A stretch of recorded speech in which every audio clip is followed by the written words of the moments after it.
You might say what you do is you turn the traction control off and you put into sports mode and you just do that shit skis, mate. You just hold the ass end there, mate, but you gotta look out for the coppers, alright? Lucky we're in Mexico, huh?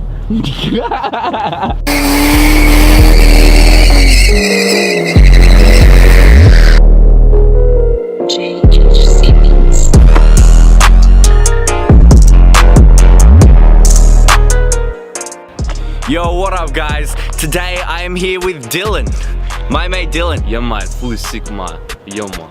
Now we are driving a piece of Australian history. This is a BF FPV F6 Typhoon. So that means it's got 4 liters of displacement running a huge turbo. Now it is under the hood, there is a 3582.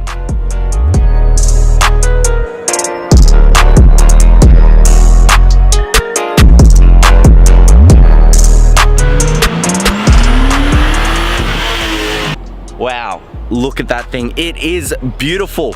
Look at that yellow, it stands out. Yes, so the color on the vehicle, it's rapid yellow. So when you're going down Chapel Street, you know, say 1 o'clock on a Sunday morning, everyone gets excited because they think, oh, there's a cab, we can finally get home. But it's just me doing the doses, mate. So it's a bit of a bittersweet moment for them when they realize. So on one hand, they say the Typhoon, but then they realize it is actually not a taxi, so they cannot get home, mate. Now, little do you guys know that in Australia, Ford used to be known for their V8s, and in 2003, they switched it up. They turned the ball game around. Muscle cars turned into 6-cylinder turbos. So on the FPVs, they've got the blue top motor as opposed to the XR6 red top. It's got the signature by Russell Ignal. It's got the badging. It's got all sorts of hectic shit, you know, it's just turbo intercooled, so when the cops are defecting you, they know straight away what they're dealing with, huh? Now these motors have been well recognized over the past few years.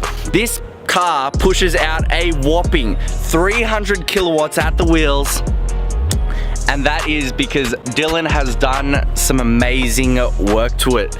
So he's done things like valve springs, the exhaust, and you know what?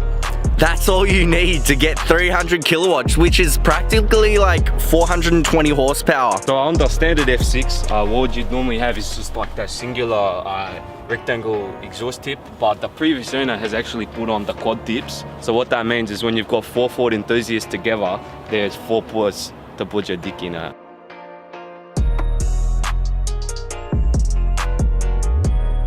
Dylan has let me drive his yellow taxi Chapel Street beast. I'm gonna be taking this thing around the industrials, gonna be giving it a little bit of squirt and really opening that 290 kilowatts, hopefully not burning too much rubber. So, from what I feel at the moment, this thing has got some really nice get-go. So you press the accelerator, it's got nice torque, nice response, and the turbo really does come on quite early. We are now in sports mode, and so I'm gonna be taking this thing around. I hope I don't get too much attention just because, you know, it is the long weekend, so that means double demerit points, so we don't want any cop attention. But here we go. Oh man, this thing just picks up. It wants to go. It is literally launching me in my seat. Oh, gotta love these Fords. Gotta love them.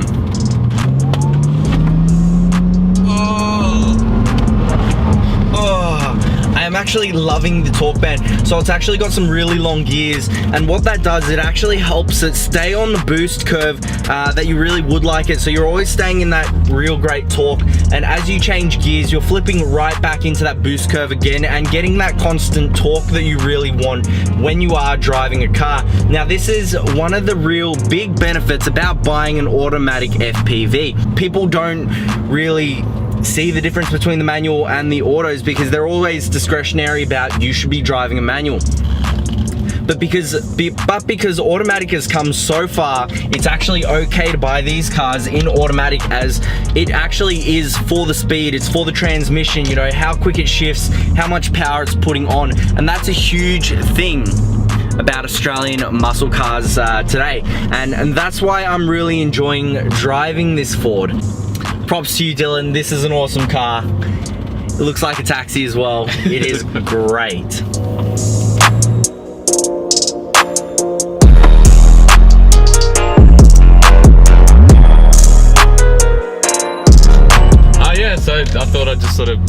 my 2 cents in a bit. So before this car, I had a Volkswagen Golf R, a Mark 6. It just sort of lacked a bit of character for me. It was as quick as it was about 3.7 seconds to 100 I got it down to. As quick as it was, it sort of lacked a bit of character. It was, you know, a bit boring.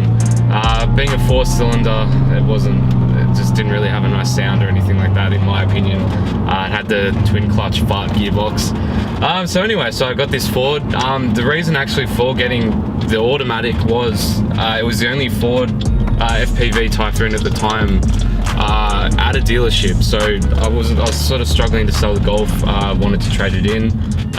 So this was actually the only car available at the time. So I would have actually preferred the manual, but the auto has its own merits. You know, they can, from what I understand, hold a bit more torque and power before having to do modifications to the gearbox and that sort of thing. You know, it's a bit nicer to cruise around and you're not worrying about changing gears and all that sort of thing. Yeah, it's just a bit more of a sort of usable all-round daily car, I suppose. Until you put your foot down and get slammed back into the seat, of course. Just finished up driving it. I hope you enjoyed that review. Thank you, Dylan, for letting me drive your car. It's always good fun to be able to experience a broad range and variety with performance. I hope you guys enjoyed that. Make sure you do hit that like and subscribe. Always making some seriously good content. Boom. Peace out, fam.